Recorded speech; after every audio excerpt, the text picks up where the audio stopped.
Barbados, the easternmost island in the chain of islands that make up the West Indies. How fortuitous! I've arrived just in time for Conga Line. Conga Line is an annual festival for Barbadians, or Bajans as they call themselves, to celebrate their heritage. Tomorrow I have an appointment to meet my driver Derek, but tonight, Conga.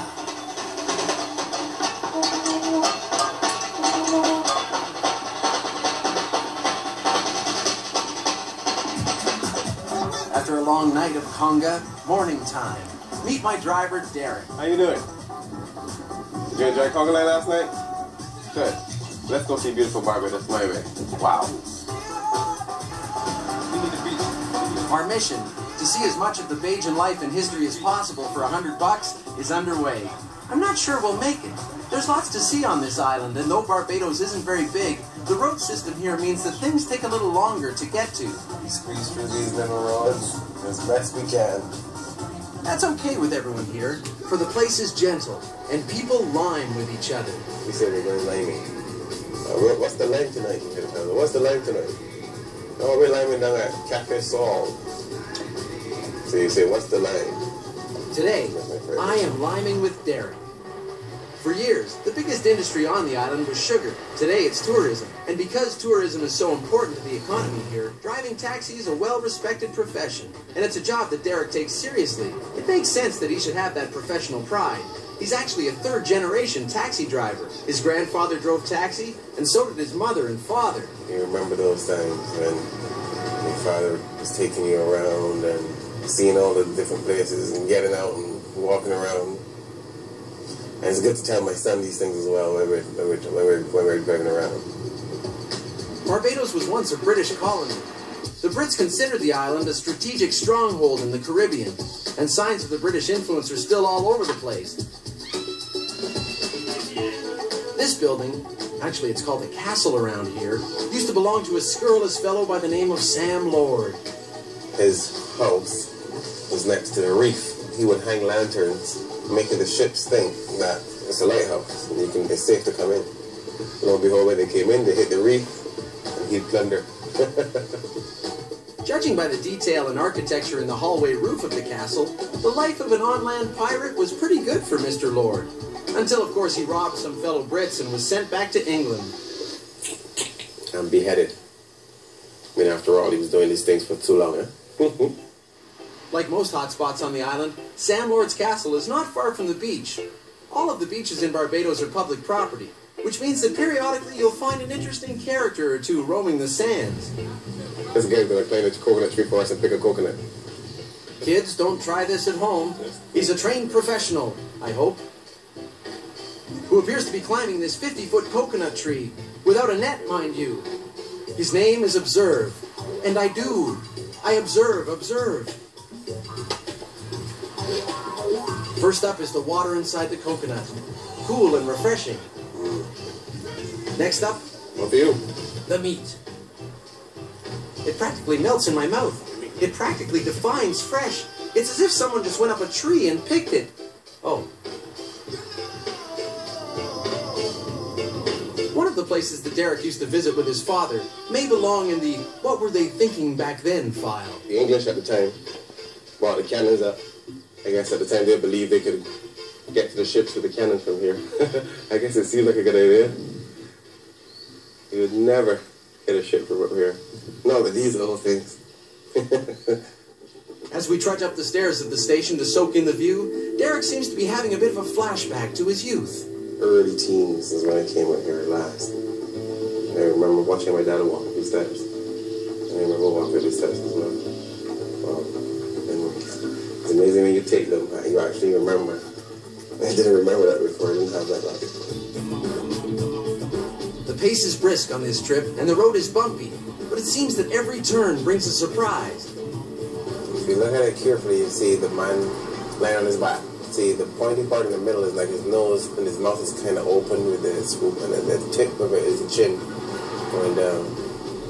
I can never see these optical illusions. In fact, I flunked an old ink blot test, but that's another story. So far, Barbados is exactly how I envisioned it. Sun, surf, and spectacular scenery.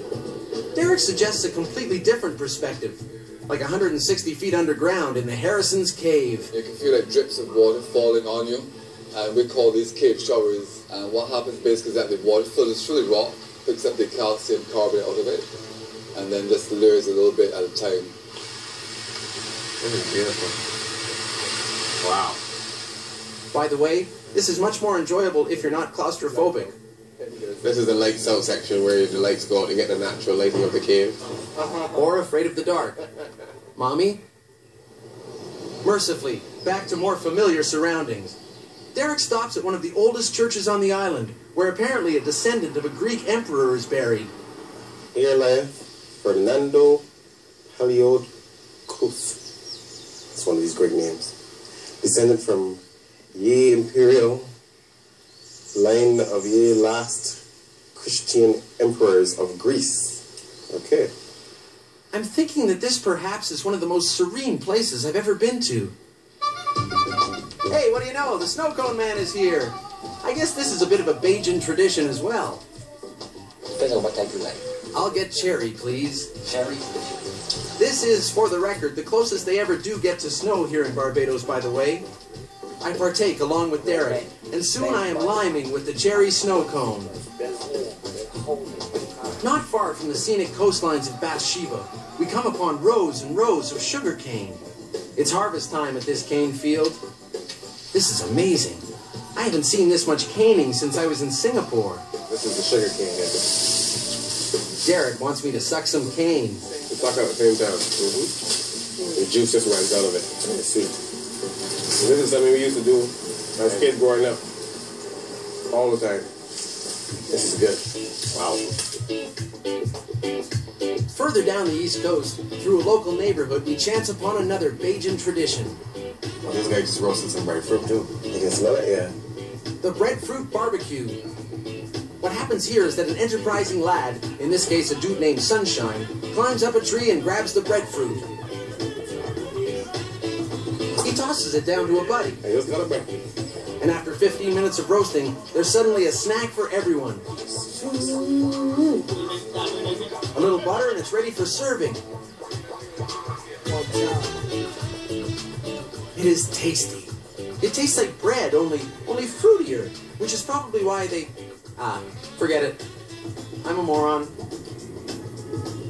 Derreck takes me to a little place just off the East Coast called Nanny's Animal Park, where, yikes, there is now a monkey in my taxi. There are now 2 monkeys in my taxi. I apologize for the lighting, but this is guerrilla filmmaking at its finest. These guys are more fun than a barrel of monkeys. Hey, by the way, Rubber. Derreck drives a BMW, and I don't think it stands for Bajan Monkey Wagon. But nonetheless, they are making themselves totally at home, scratching the dashboard, picking at the rubber. Clearly, Derreck's car is taking one for the team, and so is Derreck. They're not rocking the radio. Let that play it, all right? Tony in Barbados. Wow. And as if this trip isn't interesting enough, Derreck tells me there's more. In St. Lucie, there's a loud crack which is drawing us to this tiny freestanding rum shop. In this corner, the old-timers are playing dominoes, which is the source of the loud clacking sound. Derreck says they smack their dominoes down loudly when they think they're making a good play. I kind of think they just do it to keep themselves awake. I find this place a little loud. Yep, this place sells rum, and a lot of other stuff too, but mostly it looks like they just sell rum. Here on the island, rum is another great source of national pride. They use their sugar here to create some of the most famous rum on earth. In fact, the first rum distillery in the world was here in Barbados. Derreck thinks I should sample the national pride, Mount Gay rum. The guys that can't be here with us. As I hold a generous helping in front of me, these people seem to be doing a chant.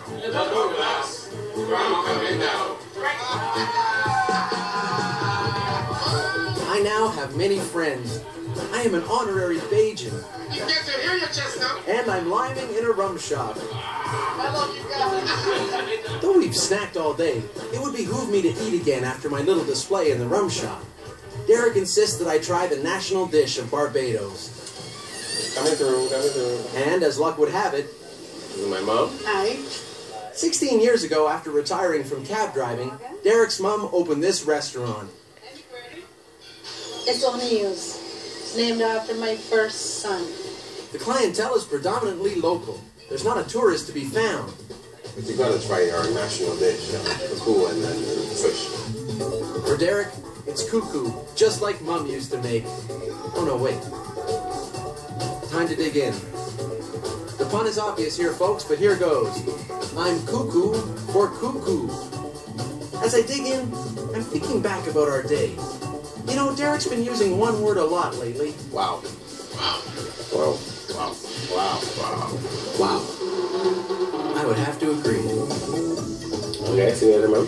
Bye-bye. As Mom and Derreck say goodbye, it's clear to me that my time is up. I hope you enjoyed your stay. Good. $100, thank you very much. If you don't want for another $100, I can take you and show you the rest of the island. That's actually a good idea. I smell a sequel. Liming with Derreck, Part 2.